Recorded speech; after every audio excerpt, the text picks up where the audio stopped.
Icons are simple graphics designed to represent an object, concept, or action. CorelDRAW has all the tools you need to create an icon, and it's easier than you think. In this tutorial, we'll show you how to create a watermelon icon from just two simple shapes, a circle and an ellipse. Before we get started, if you're watching this video on YouTube, you'll find a link in the description below that will take you to our tutorial page. Here you can download the sample design file and a written version of this tutorial to follow along.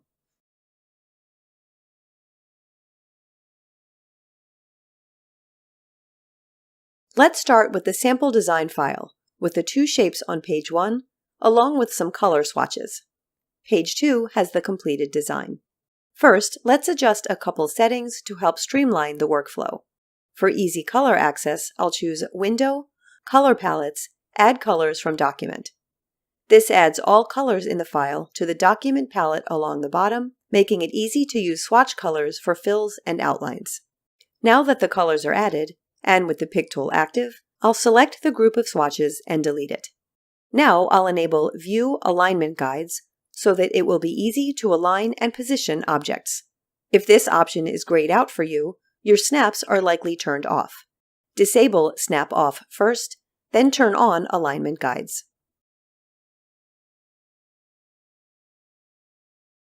Our first step is to transform the circle into the pie-shaped object that will be the basis for the watermelon slice. I'll do this with the Shape tool, found just below the Pick tool. Clicking on the circle to select it displays its one node at the top, which I'll click and drag to the left. Keeping the cursor inside the circle, and using the blue dashed line as a preview, I'll release the mouse button to trim the circle into a pie. I want the curved part of the pie to appear on the bottom, so I'll switch to the Pick tool and click the Mirror Vertically icon on the property bar. Now I'll build on this pie shape to complete the watermelon slice. With the pie still selected, I'll press Ctrl-D or Command-D on the Mac to duplicate the slice. I want this new pie shape to be a little bigger. On the property bar, I'll lock the scale ratio to apply to both directions. When I change one scale value to 110% and press Enter, both values are filled in, and the slice size increases by 10%. The location of the duplicate doesn't matter, since I'll adjust that later. I'll click the light pink swatch to set the fill. With the second pie shape still selected, I'll press Ctrl or Command-D to duplicate it again. The Smart Duplicate feature remembers the scale factor increase from before, and now applies 120% to this new object, which I'll fill with dark green. The order of these objects should be dark pink first, then light pink, then green at the bottom. To change the layering of these shapes, I'll right-click on the green object and choose Order to Back of Page. I'll change the order of the light pink shape next, sending it back one layer so that it's now in the middle.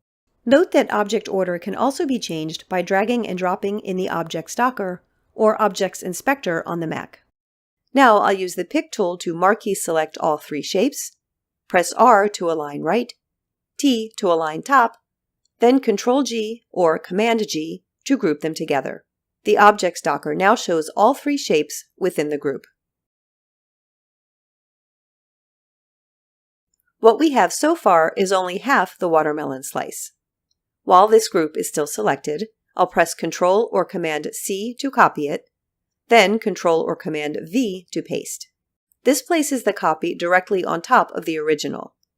To flip the copy to the right, I'll hold the Control key, or Command on the Mac, drag the center left handle to the right, then release. For some added depth, I'll keep Control or Command pressed and select just the red shape within the group, then fill this shape with the slightly darker red. I'll now zoom in on the little dark green ellipse at the bottom, which will be used to create our watermelon seeds. It's not quite the right shape yet. I'll activate the Shape tool, select the ellipse, and click the Convert to Curves icon on the property bar. For a sharp point at the top, I'll click the node to display its left and right arrows. Dragging either arrow toward the node itself sharpens the point.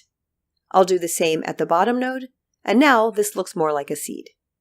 Switching back to the pick tool, I'll move the seed to the front of the layer order. Because alignment guides are enabled, I can easily move this shape to the center of the watermelon slice.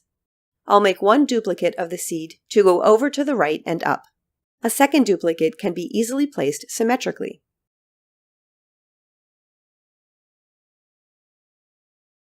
Now let's see how to produce a simplified single color version of the icon with a transparent background. To preserve the colored icon I just completed, I'll switch to page 2 that has a copy of the completed design. I'll first select all objects with the Pick tool. To change all outlines to black, I'll right-click the black swatch. On the Mac, I would right-click on a swatch and choose Set Outline Color. For wider outlines, I'll set the width to 4 points. To remove all fills, I'll left-click the No Color swatch.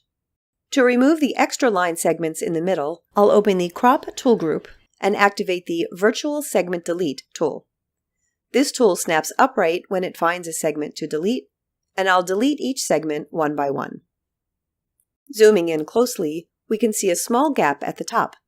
To close it, I'll select the left group with the Pick tool and tap the right arrow a couple of times to nudge the group toward the center. Last step, I'll shift-select all 3 seeds and fill them with black. To fill the rind, I'll open the Fill tool group and activate the Smart Fill tool. The fill needs to be black, and I can click anywhere inside the outer shape to fill it. This brings us to the end of this tutorial on creating an icon in CorelDRAW. If you've been watching this video on YouTube, you'll find a link in the description below that will take you to our tutorial page. Here you can download the sample file and a written version of this tutorial to follow along.